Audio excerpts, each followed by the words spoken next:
Hey dudes, welcome to Splat from the Past, the only 80s themed horror and sci-fi show where things can get totally radical. Now today, I will be welcoming a very talented playwright and actress. You all know her from such cult classics as H.O.T.S, where she plays the role of Klutz. She was also Billy Crystal's sister in his very first movie, Rabbit Test. And she was the babysitter that dies in Death Valley. And the classic scene in Weird Science where Anthony Michael Hall and Elon Mitchell Smith are in the bathroom talking to Judy Aronson and Suzanne Snyder. And they politely excuse themselves. They go into the shower, and then when they come back up again, there's those two nightmarish-looking girls there. She's the blonde one, Mary Steelsmith, and that's the longest I've ever waited to say someone's name during an intro. Mary Steelsmith is coming on the show today to talk about all that stuff and all the plays that she's written. She's written a lot of plays in the Los Angeles area, stuff like Bedside Companion, Duty Call, Happy and Gay, Homecoming, Wax and Khaki, Women with Casseroles, lots of plays. I mean, she's very prolific. And talk a little bit about her stage work and all that stuff, and I can't wait. Another day of quarantine, and it's driving me crazy, but like I said, we will all survive. We will all get by, just like the Grateful Dead song says. So yeah, here is my interview with Mary Steelsmith. Is this my new friend Tommy? It sure is. Nice to meet you. Albeit on the phone. Nice to meet you too, Mary. Welcome to the show. How are you? Is it Joe? Tommy. Tommy. Okay, all of a sudden I said, oh my gosh. I said, welcome to the show. Welcome to the show in the Splat, indeed. Joe is actually my brother's name. Oh, yeah. Oh, it's such a great honor. Thank you for taking the time today. Well, you gave me a wonderful boost of sorts in a really great place. Oh, I'm so glad. It's my pleasure. It's my pleasure. So, going back in time, did you gravitate toward acting in plays early on in your childhood? Very much so. I had a very unique childhood. I come from Boise, Idaho, mm-hmm. and we were just we had a farm just a little far out of the town. There was a cow field, and then there was the Broadway drive-in. Mm-hmm. And we could see the movies all the time. So my brother, David, who's no longer on the planet, would get to the piano, and he'd look out the windows, and da da bum bum bum bum da da da da da da. when of course we had, and that was and I was always watching that, and I always thought I want to be. And also they had Shirley Temple shows on one day a week, and because Boise isn't the biggest town in the world, but it is. It had a lot of things for kids, I think, and I would try to be her because I hide I would put my hair up a little bit and oh no, Mister, not that like that. I kind of tried to be her, and I didn't realize that was about 50 years before my childhood.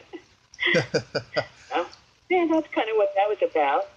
And I found myself enjoying making up the new stories, the things that you want to find out about as a kid. And I began writing basically in high school when I was really super fat and everybody was mean to me. And oops. And but I also started working in.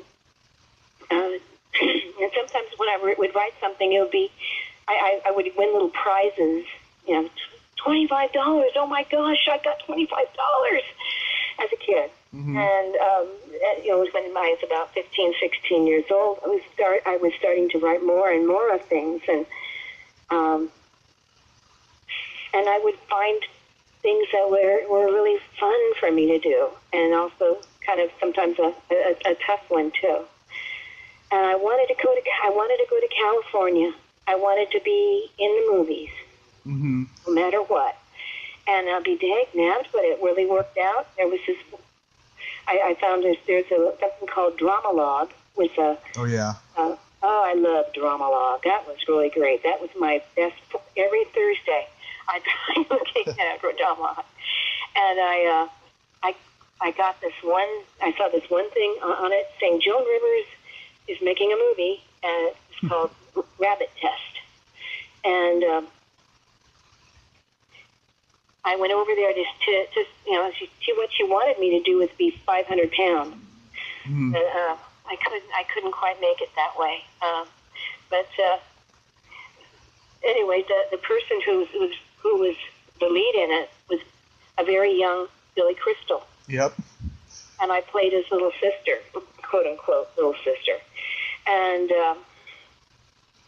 it was such an incredible experience. Just first of all, being so young at this, and then having these when Joni and Edgar would kind of talk it out as to what I should be doing and such like that. And I never thought anything like this would ever happen, but I was so glad it did. And she'd be just like, Mary. Yeah. Talk to me. Just, what I want you to do is eat some more food. Eat more food. I want to get you 500 pounds. I'm like, no! It's actually, Billy went up to her and said, don't make her do that. Yeah. And I will always be grateful to this guy. I tell you, he's a sweetheart as could be. And the movie itself kind of tanked. Yeah. I would love to see this film out on some kind of even a Splatish sort of a TV show or something like that. It's on YouTube. And I've been watching it since I was a little kid. I watched it over and over again when I was a kid. I thought it was one of the funniest movies I'd ever seen. Wow. Yes. That's amazing. Oh my gosh. Yeah, I just love how there's so many big names from that time in the movie, and they basically worked for nothing, and I just love all the situations and stuff. I remember when Arnold Schwarzenegger did that movie Junior, I was like, he's not the first pregnant man in film. Billy Crystal is. Oh, no way. Yeah. I'll have to get that movie too. Well, you think Rabbit Test is somewhere? Yeah. I remember. YouTube? What was that? Did you say that Rabbit Test was on YouTube? It's on YouTube, yeah. It's on YouTube. Oh my gosh. Oh, my husband's spinning around in his whirly chair right now. Yeah. I remember Tom Poston is the priest, and he says you're going to need a forklift into heaven. Yes. I was pretty much the fat joke then, and it was okay. I was excited because I'm in a movie. Yeah. And it was just, so odd. Just so odd and so sometimes scary. Sometimes I kind of go to the side and go, I don't know if I really can do this. But I did, and it was quite an experience that I'll never forget, and I'll always appreciate Joni. Yeah, but being plus size, you were comfortable in your own skin to be the butt of the jokes, huh? Yeah, I was many times, and oftentimes I think people came to protect me. It's like, don't talk to her like that kind of thing. But it was a part. It was something that I could always be, and I really, really loved that. Yeah, it's funny. Nancy Parsons, who played Ballbricker in the Porky's movies, I interviewed her daughter and she told me she was very insecure about her size in the fact that if she was the only plus-size person in the room, it made her very uncomfortable. But she did not mind being the butt of jokes in movies. She could laugh at herself, and she could even, make suggestions for a joke or something. She was really good that way. That is wonderful, because that, when you get in there and you can really say, this might work too. And hopefully there's a director that doesn't go, get away, go away from me. Yeah. and we've had a few who said, no, this is how I'm going to make it. And I always heard that when I get that kind of acid comes out of someone's mouth, I'm going to go, okay. Yeah. No problem. No problem at all. And have you been are you an actor too? A little bit, yeah. I've done theater, and I've been an extra in a couple of music videos and a couple TV shows that no one saw. And I've been doing stand-up comedy for 14 years. Oh, really? Yeah. Oh my gosh! I was a housemate with Taylor Negron. Really? Really? Yeah, he's. I got some good stories about him, and gosh, he was always out there, and he could always just try to make people laugh in his own ways. And sometimes he was kind of cruel, but with me. So you probably know Shelley Work. Oh yeah, he did work and such, and he was kind of mad at me when we made a movie called H.O.T.S. It was a female animal house. I've seen that movie many, many times. Oh, good. You've seen that too. Oh my God. You're my third interview from that movie. You did? Yes. Oh, Yes. dang. I've also interviewed Lisa London and Sandy Johnson. Oh wow, that's wonderful. Yeah. Yeah, it was one of those things again where people were going. We were just going back and forth really fast. It was it wasn't a big, well put together film, but it being, it was being, yeah, it was kind of. It was so exciting to talk to you right now. So I'm thinking other thoughts here at the same time. Mm-hmm. Don't worry, I got plenty of questions. I got plenty? Okay. Okay, before we get into H.O.T.S, let me backtrack to Rabbit Test. Rabbit Test. How was Doris Roberts playing your mother? Wasn't she great? She was. She was, and I really adored her. As a real mom at that time, it just, she was really kind of watching out for me and being as sweet as could be in the world. It was really lovely. Mm-hmm. Yeah. Yeah, and Joan was great to work with. Well, the fact that she wanted me to gain up to 500 pounds, she was rather disappointed that I couldn't do that. Yeah. And I have a poster of the show, of the movie, here hanging somewhere. Really? In the apartment. That's great that you still have a lot of pride for that movie all these years. Yeah, and I want people to see it and just to know that it was all done. And she kind of ran ahead of everybody else in some ways. Yeah. And I always thought that was going to be something that would be something to keep with her. I was very sad when I found out that she'd lost her life, and I didn't get a chance to really to see her before that happened, of course. Mm-hmm. It's like, hello, Mary, go on, get it done. Yeah. Ooh. Yeah. That's what I want to hear when I'm going to heaven. Yeah. Why not? Hang out with the whole crew and everything. Yeah, it had quite a people that were in it. I was really surprised in it, and in fact, being such a first timer for anything practically, I would laugh, and I would also cry at times, going, I don't know if I can do this. and I'd go out alone to, and we were at Kovac Studios at that time, making the film, and I would just kind of go, yay, times at the same time, and it was, you're kind of, what can you do? You have to make this film, and you want to do it, and I always wanted to do it, and and there were other people that were around me that were saying, "Hush, you're fat," and at other times I would be protected by sometimes with. I'm sorry, I'm just losing my. It's okay. It's okay.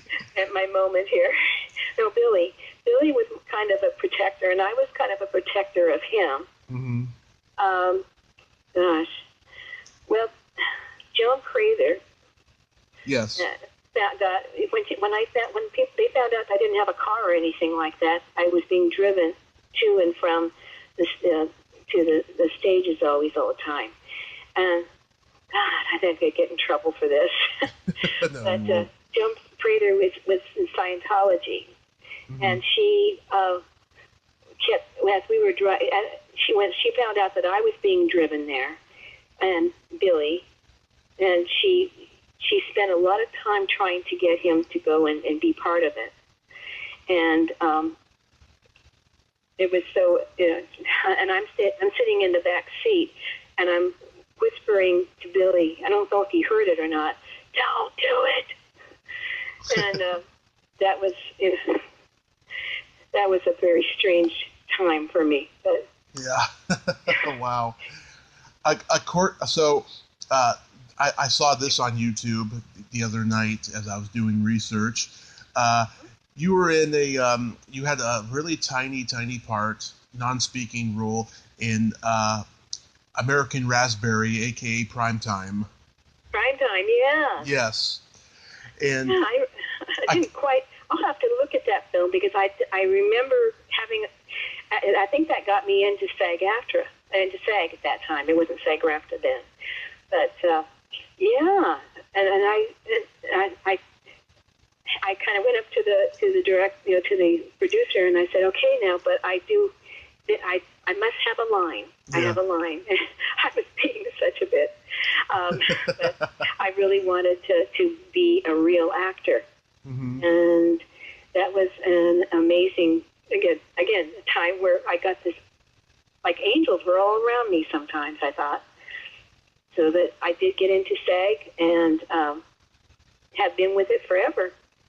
Yeah, that was during the wave of all these politically incorrect sketch comedy movies like Kentucky Fried Movie, Groove Tube, Tunnel Vision, which is what Brad Swerdoff did before this, and American Tickler. There was like 5 of these movies, and they were just, oh my God, just so wrong. I was watching this one, and there was this one bit where there's a mailman with no legs, like delivering mail, and it's a public service announcement. Fire the handicap. They are nothing but trouble. I was just cracking up. It's so bad. Yeah. Oh my gosh. Yeah, I was in Kentucky Fried Movie, and just barely. And I you were? remember what I was doing in it. Oh, you were? I didn't know that. Yeah, I was in it. I just don't recall what I was about. It might have been with several other 2 large women. And they've been watching over me too. I also was in Kentucky Fried Movie, yeah. And gosh, I can think of a few more things here. But all of a sudden, I was just kind of getting some work, and also later on, I was cast in Weird Science. It was actually it kind of came about when I was in a movie that was called Death Valley, and it had the little boy from The Christmas Story. Right. Yeah, you played the babysitter. Yeah. I was the babysitter. Yeah, You know, and anytime you have, I've learned now that if you say, "I'll be right back," Yeah. that's when, you know, you're at the end of your rope there. But, yeah, and then Universal had Weird Science. Yep. And I was just girl in bathroom. Yes, that scene. I thought I did that well. That scene, Mary, terrified me when I was a kid. Weird Science? That scene, yes. I could not watch it for a couple of years from the first time I saw it. My parents took me to see that movie when I was 2, and that scene just terrified me for a long time. Yeah. Oh, my goodness gracious. Yeah, how did you get cast in that? In Weird Science? Yeah. I think you were apologizing for the fact that I really got hurt when I was killed in Death Valley. Mm-hmm. I think that's kind of what it was, an apology of sorts. But it was a 20-minute thing, and then off I went, and I still get some, every once in a while I get some money, and that's nice. Sometimes now I got a whole $1 just a couple of weeks ago. I was just thrilled. They still remember me. Yeah. Yeah, just that's too much fun. I think the reason why I was terrified was because I think my dad said something to me like Judy Aronson and Suzanne Snyder like took off their masks and like it was you girls, and I was just like, oh God, that's a terrifying thought. Oh no, that's so mean. Yeah. I had a tough dad. I can appreciate things like that. Well, my dad wasn't tough, but he was just trying to, make me laugh, and it scared me instead. Oh, jeez. But that's interesting, though. That's interesting, though, how you get cast in that to make up for the fact that you died in Death Valley. Yeah. I'm certain that's what it was. It wasn't much farther since when that happened. When we had the Death Valley shoot and everything. I think they just kind of like, oh well, let's take care of Mary. No, but in Death Valley though, you looked so adorable with that curly blonde hair of yours. Oh yeah, thank you. Yes, of course. And where did you film that? In Arizona? Yeah, it was in Arizona. It was in Phoenix, and I know they had some out in the desert scenes that I had nothing to do with. There was a movie theater across the street, and I kept seeing the same movie over and over and over because I was only used for a very short time on the film, our film. Mm-hmm. Yeah, I love that scene. You're eating all the snacks, and you turn the potato chip bag upside down to look into it for more. Yes, absolutely. That was the character for me. Yeah. And every time I open up a potato chips, open the bag, I kind of think about that, Mm-hmm. But I always get a kick out when I have to say, "I'll be right back." and now all these films have been kind of like that. Someone's not going to make it back. So, but it was kind of fun. It was also, there was a lot of tension also on the set. I can imagine. Understood. But I tell you that the little boy, oh God, what's his name again? Peter Billingsley. Yes, it's Peter Billingsley. Thank you, Steve.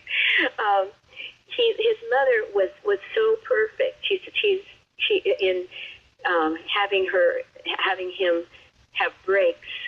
Mm-hmm. That where that the director's like, oh come on, we have to get this going on, da da da da da, and Mom says no, he's going to go swimming in the pool. And I'm thinking, what a cool mom, because everything else was really it was a tension-filled place, and of course we're talking about a murder movie and such like that. Mm-hmm. So it was I really appreciated what she did, and it didn't affect me personally. It's like, and then have this fat girl in the pool with her. No, it didn't do that. But that was still part of the experience just watching a mom taking a really good mom, a good stage mother. That was just beautiful to me. And I think he got cast in The Christmas Story because in this movie, he likes cowboys, and he wants to shoot Black Bart just like he does in The Christmas Story. Well, he finally gets to shoot Black Bart. Yeah.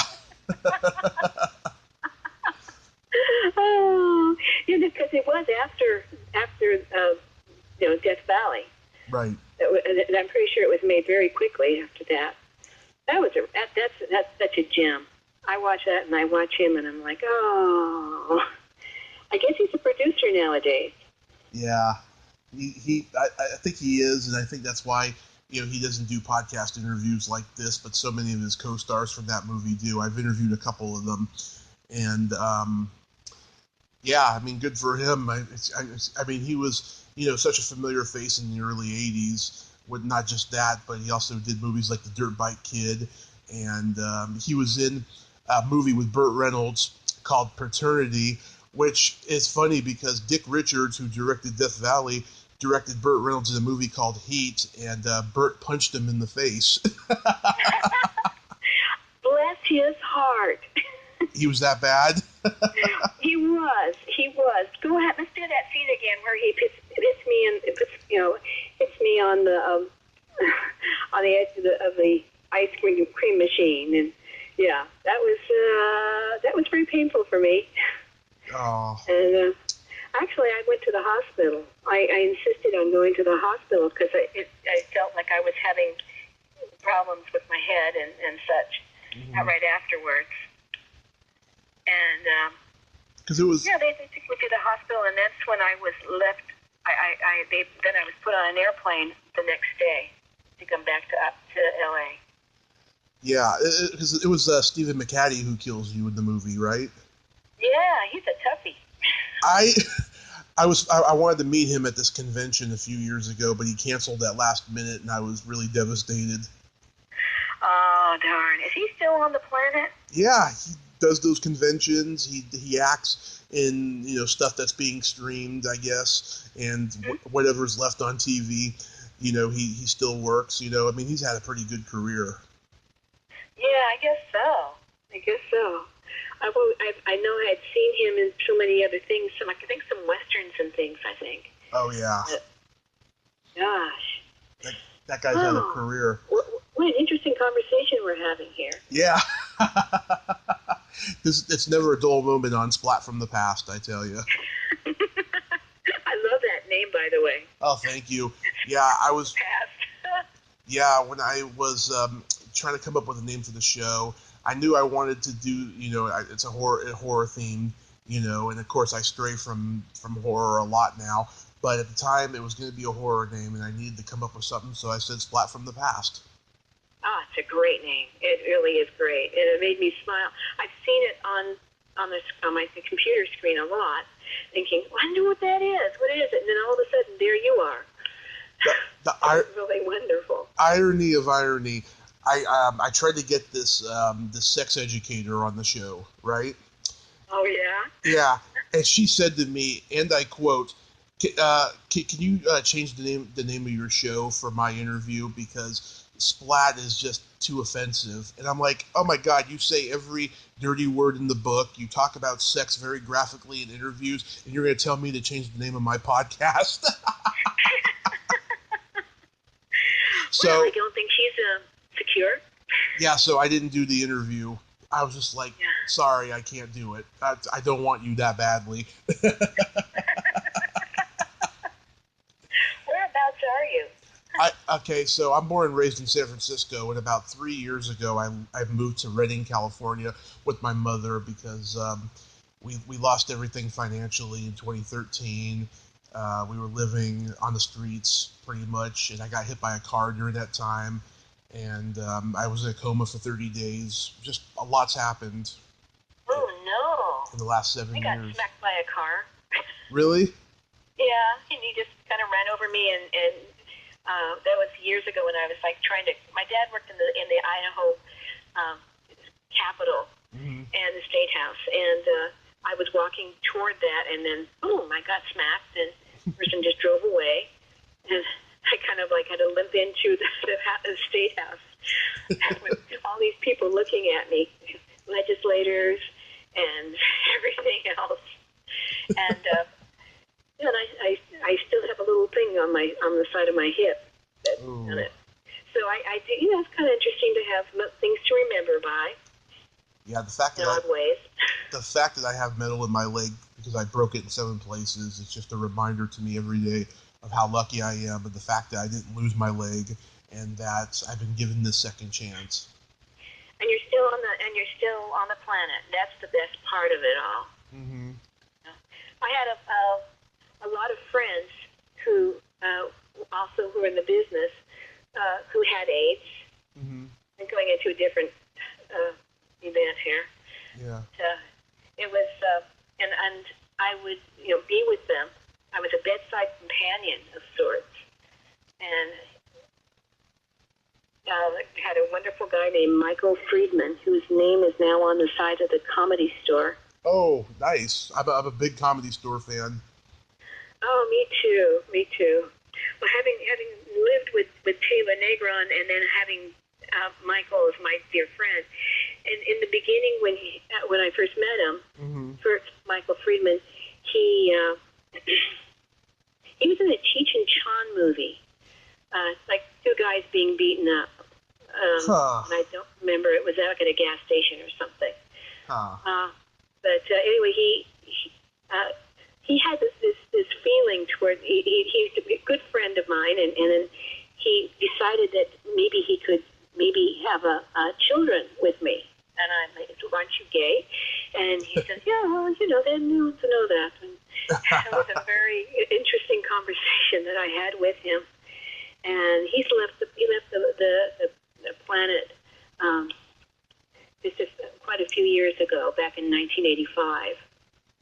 And I miss him quite greatly. Oh, I'm so I sorry. always think about him, and he's still in my heart, and probably will see me in heaven. Who knows? And he's with you every day, and he's just proud of every accomplishment you make. Oh, golly, thank you. You liked my writing. That was for something, for sure. Yeah. Yeah. Oh, I wanted to ask you, you were on an episode of WKRP in Cincinnati, and yes, the preacher. You worked with a friend of a friend, the great late Cynthia Zaghetti.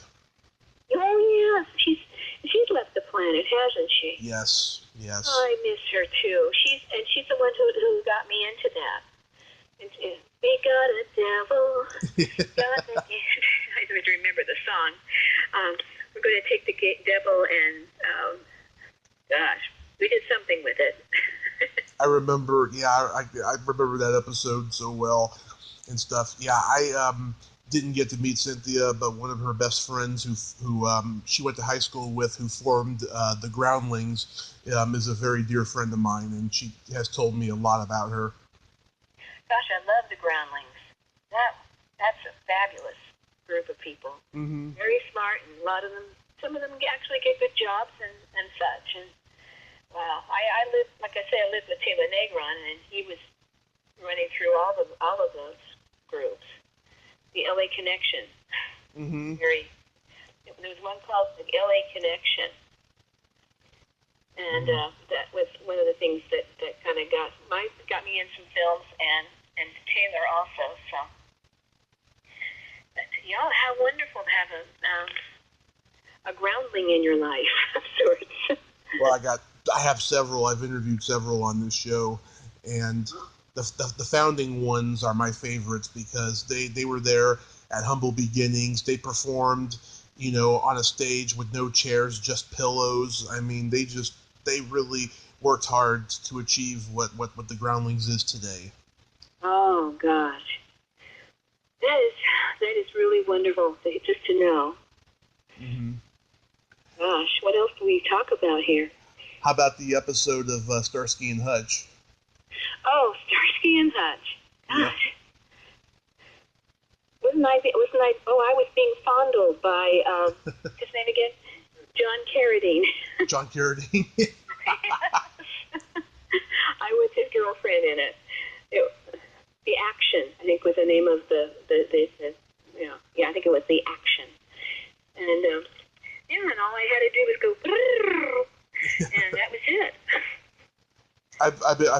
I've interviewed John Carradine's granddaughter. She has nothing but fond memories about him. Yeah, he was a sweetheart. A big, at that time he was elderly. It was probably in 1977 maybe.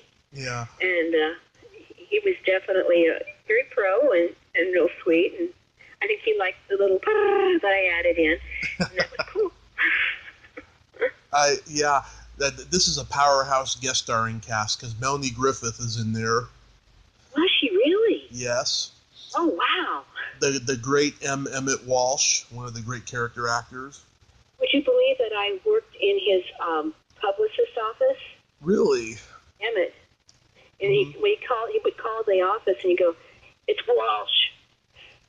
And he always sometimes be kind of, cranky, but oftentimes he would, what he would also do is he'd give you Christmas presents, and he would always, have his own, he just has his own way of life. And it's so funny to see him now in films that we're watching all these movies now on, the TCM right now. And TCM, yeah. Because we're stuck inside our apartment. We may as well see everything, and we sure have been. Yeah, lots of good stuff on. Yeah, are you inside somewhere that have to kind of sit around or? Yeah. Yeah. We have a townhouse here, and we're just, we got our TV and our internet. That's basically everything, And we have our cat to keep us entertained. Oh yes, we have two of them, and they're very entertaining. And we have one named Billy, and I named him after a character that I'd written about in a play. And then we found one. These people had found a cat, a big, little tiny, hold you in your hand cat, and they named him Chester. And now Chester is the largest cat I've ever seen in my life. He's big. He's somewhat of a kind of a bully sometimes. He's very needy for his friend Billy. I love that. Yeah, our cat's name is Cinnamon. She's about 6 months old. We've had her since October. Somebody that my mom knew was giving away kittens, and we took one. And her name is Cinnamon. We call her Ho-Bag because she's always laying on her back. Ho-Bag. Yeah. I like that name. Yeah. Cinnamon Ho-Bag. That's really cool. Chester has a tendency to want to escape from our little apartment. And every time the door opens, we have to go, "Chester, no!" That's his nickname, is Chester No. Chester No. And no. We love him, and he comes. We get him right back. Yeah, Cinnamon's part Bengal, and she's a sweet girl, but she's very fierce. And there's a cat across the way who's a male cat, and he's very mean and vicious. And the other day, she slapped him one, and she hissed at him. She did. Yeah, I was like, "Good for you, girl." But she was very traumatized by it, though. Oh my gosh. I couldn't. We live through our cats. Yeah. We do. I couldn't touch her all day. She had post-traumatic stress disorder. Oh gosh, poor thing. I found Billy under our previous apartment house. It was kind of a sort of a way of, I'm not sure how to describe what to say it was. It was just a little ground where you just go underneath the apartment building. And he was hissing at me, and I sat around, and pretty soon I was giving him food, and that was, and then I said, "You can come and live inside with us if you want to," and I opened the door, and then he went in. And he's been with us ever since, and that's Billy, and he's really he's truly a sweetheart, and we adore him, and Chester too. And all these people who are living around here have, there's a lot of them with cats. And you kind of have to watch out when you see them trying to get away. And it is it becomes an interesting world. It is. It is. So let me ask you about your plays. I was reading, you wrote your first play when you were in high school. Yes, I did. I did write my first play in high school, and it was also it was something that went into I grew up in the Disciples of Christ church, Yeah. and they had a magazine for kids, and and also for high school kids. And I was good at writing. All of a sudden, found myself talking to characters when I was writing, and they would talk back to me in my mind. And then I was thinking, well, gee, this is a whole brand new thing in my life. I can find characters that I can be with and love them, and sometimes not like them. Mm-hmm. I have some plays that I've done with farces. There's a play that I wrote, not as a kid, but back in my early 20s. I called it Wax and Khaki. Yeah. And what it was basically, excuse me, I have to wait for just 1 second to get something else up.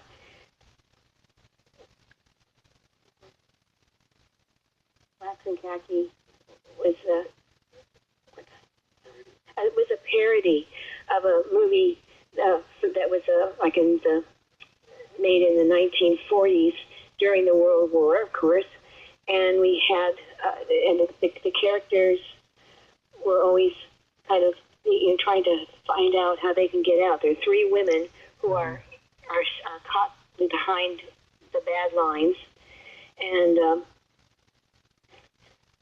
I don't know. I'd have to really show it to you to understand it. But Wax and Khaki, and so that was something that was special to me. At that time I was in a writing group, and it got done with some professional actresses, which I thought was terrific. And gosh, I call them I don't remember I don't remember the Nazis. I remember the Nazis were in it, and I'll have to find it back. You kind of write something and then you love it forever and ever, and then you go, what was that again? And what is that again? Do you enjoy writing? I do. I've been screenwriting since I was 12. Honestly, really cool. Yeah. What was your first film? Oh, God. So, when I was 12 years old, I wrote a porno version of Blade Runner. A porno version of Blade Runner at Yes. age 12. You're cool. Oh, thank you. That's a really great one. You got to get that out there. It's funny. I knew how bad it was. I threw it away later, like after I moved out of that house that I grew up in. But there's one scene in it that was gold that I remember. Can I tell you about it? Oh, please. Okay, you know the famous scene in Blade Runner when Harrison Ford is interrogating Sean Young, and he starts asking her these weird questions, and Sean Young responds with "Are you asking me if I'm a replicant or a lesbian?" Right? Yes. Well, that was in the script, and Harrison Ford responded to that question with, "Let's find out." And then he brought in a female lesbian to have a lesbian scene. Whoa! Yeah. Oh, yes. That was a while ago. That's the only Oh, man. that's the only thing I wrote that I remember of that whole script, and I would probably bring it back again in something else. Oh, yeah, and it's precious because it's your beginning. I think that's one of the things that I find, when you go into this, Mm-hmm. and you see people that you want to be with and around. I think that's just wonderful. And yeah, that was a really great moment there that you wrote. Oh, thank you. Oh yeah, that would have been so hilarious. Was Saturday Night Live around at that time? Of course. It's only been 25 years. Oh yeah, that's a bit. Gosh. Yeah. What else do you do when you're not questioning and telling stories and such? Well, in the last 3 years, that's been basically my life. Because up here in Reading, there's nothing to do. It's a country, rural area. There's nothing to do, and we just came up here because the rents were low. But so what I do is I basically podcast, do research, write when I have time, and that's basically been my life the last 3 years. That's a pretty good life. For now, it is. I'd like it to be exciting like it was. I'm trying to get to LA. It's just been very tough. I've been trying to get there, my whole life, let alone the last 19 years that I've been out of high school, and hopefully it's going to happen. I bet it could happen. I think it could happen for you. Really? I hope so. Yeah, well, all you have to do is to try, and also one of the things to think about is there's a lot more outside of LA than there is, sometimes inside. And your own insights in things, you're going to do all right. I hope so. Yeah. What year did you move to LA?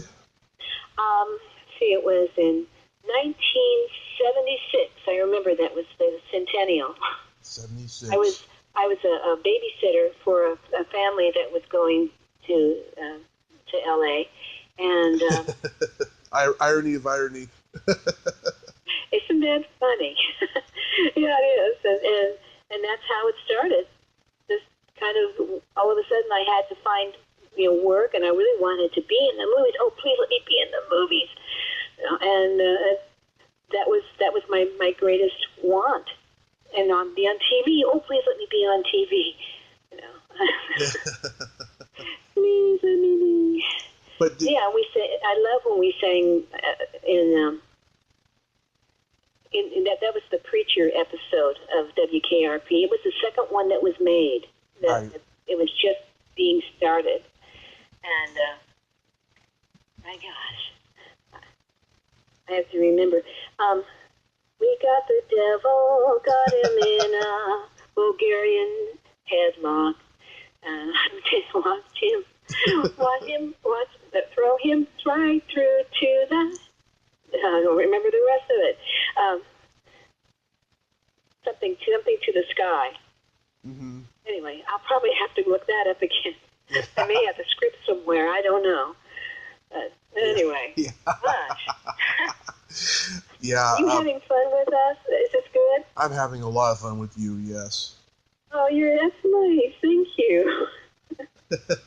My husband is doing his office work right next to me, so he's helping me quite a bit.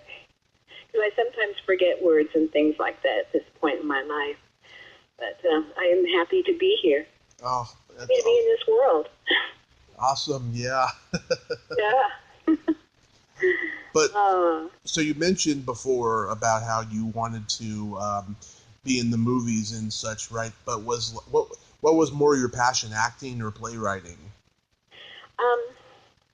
It was acting. Mm-hmm. And then when I found that I could write, and people were like, "No, that. Let's change that." I all of a sudden had a whole different view of things. I didn't want to act my own words. Mm-hmm. That was not what I wanted. But because you have to remember the lines that I have to do. But we have been just enjoying all of it. I can't. And sometimes I often have to pinch myself to say, "Here I am in this world right now, and enjoying this moment." And Chester the cat is now playing with an offshoot he should not be with, but and all these things are going on at once, and I'm so happy. And I'm not in Boise. Boise's actually a nice town. Don't get me wrong. And they went from where I've been.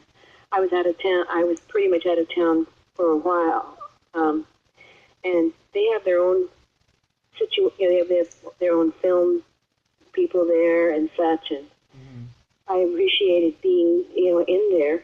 And also, I'm just kind of loving California. There's nothing I can do better than that. I talked to somebody from Boise not too long ago, and they told me the whole potato thing is a stereotype. Oh, yeah. Really? Idaho, yes. Great potatoes. I think. Now, I don't remember the whole thing of it. But yeah, it was potatoes. We had potatoes on the farm. We had this, like I say, we were on this little farm that was just like a few cow fields away from that drive-in as a little girl. And so I would want to be in that movie. I wanted to be jumping on the horse. I wanted to be doing this and that with it. And it was kind of a cool place at times. And Boise really does have a lot of good folks and such. And it gets snow just a few miles away in the winter, and they have a good time with it, and I do too sometimes. So anyway, that's what I went to Boise High School, and and that's when I was really writing plays more than anything else, and writing plays for church people too. So it became something that I could do, and they would give me $25 for something I just wrote. Oh my gosh, I'm so happy. There's that moment. If you have since you're writing too, you must have to get some that joyous moment. Yeah, when I'm writing, I just there's nothing else I want to focus on other than what I'm writing. I wrote this script for a horror movie 3 years ago, and I just got around with writing the final draft a few months ago, and I finally printed it out. It's just the best thing I've ever written, and I was pounding the pavement trying to get it made with all my connections I have out in Hollywood, but then quarantine started, so it's on the back burner for right now. Ooh, wee. Oh, that is tough. Just knowing to be stopped by this little germ. Yeah. God, come on, germ. A little germ. That'd be kind of awful, wouldn't it? But it's nice to know you on the phone. It really is, and I'm glad that when you have a couple of cats here and we have a couple of cats there. Yeah. A lot of things in common. Yeah. It's cool how the universe does this sort of thing to people. Oh. People willing to enjoy that. Yeah, it's phenomenal what technology has done to bring people together in the last 20 years or so. No one saw it coming. No one did. That's the thing. I feel bad for a lot of folks who just haven't gotten there. I have a relative who says, "Well, I'm not going to do anything until unless I get a fever." I'm like, okay. That should not go into the story if you don't mind. Yeah. I'm going to get beaten up. I was curious. You've written a lot of one-act plays. How many pages is usually a one-act play?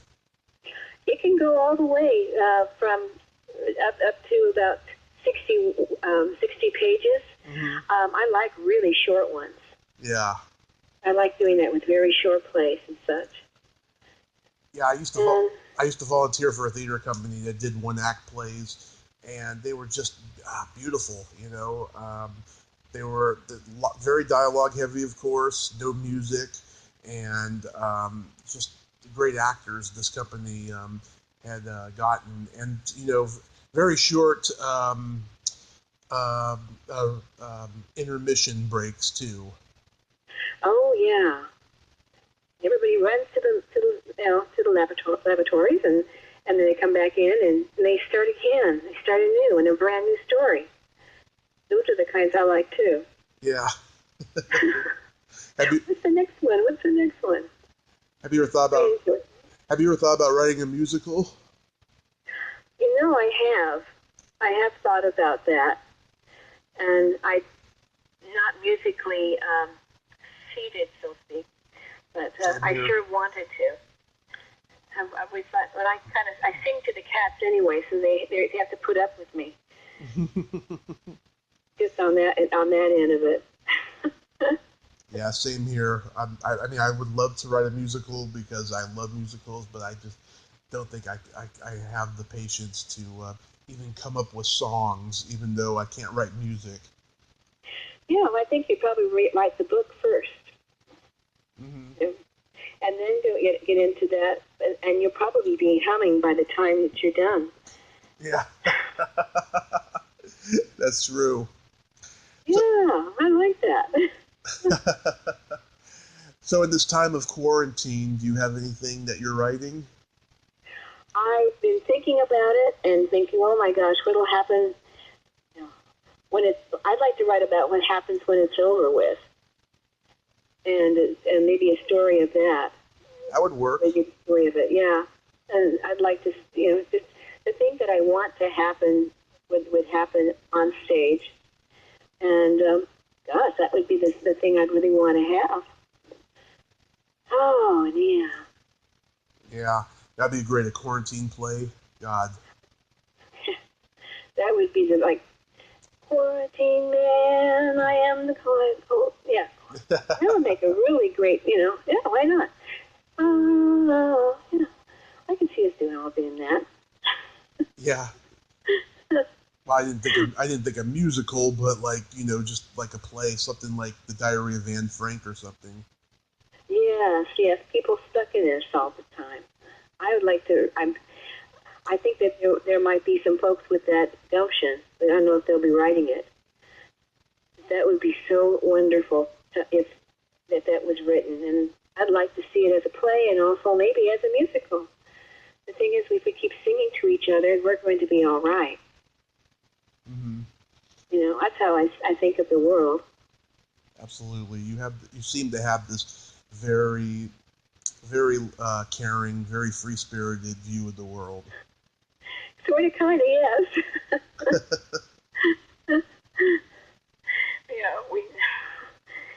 Chester, please don't bite Billy's neck. Thanks. We have that. Just got really, truly, Chester was chewing on Billy. I don't know. Sorry about that. But yeah, I do care, and I just love our earth. I love our world. I love talking to someone with what you have in you. Oh, thank you so much. A lot of courage to do what you're doing. Thank you so much, Mary. Yeah, I'm trying, and I'm enjoying what I do. Oh, well, that's the thing. And you're just loving the world and loving your life. Mm-hmm. That is really right there. Absolutely. I have a cat now who's after a ball. He's got a jingle. And that's the most important thing to him ever. Yeah. Well, Mary, I'm glad you came on the show today. Thank you so much. You mean this is a show? Oh, my gosh. Podcast, yeah. I mean, podcast, show, whichever. Oh, my golly. I am very, very flattered, and I'm very happy to know you a little bit, and hope we can do this again sometime. I would love to have you back, yes. And I hope the next play you have that comes out of this, it's going to be a really good one for you. And for you, yours as well. And I also, too, I subscribe to your YouTube channel. Oh, my YouTube. Gosh, I feel so famous. Well, thank you very much for bringing me into your world. I love that. My pleasure, Mary. You have yourself a great day, and take care of your husband and stay safe. Oh, we sure will. We take very good care of each other. Okay. And Chester is going into... let's go outside. Okay, yeah. Yeah, that's his nickname. I'll go outside. Thank you so much. You really made my day a joyous one. Oh, Really thank you. appreciate talking to you. Okay, bye-bye. Bye-bye. Well, there you have it. Mary Steelsmith, ain't she a sweetheart? Oh, what a lovely lady. I'm glad I got to talk to her. Just full of life. I like her a lot. If you like this video, everyone, please subscribe to my YouTube channel, add me as a friend on Facebook, join my Tommy Kovac comedian page on Facebook, follow me on Twitter and Instagram, and all that fun stuff. Well, that's all time we have this week on Splat from the Past. Until next time, this is Tommy Throwback Kovac saying, there's no shame in living in the past, because the present sucks. Later, dudes.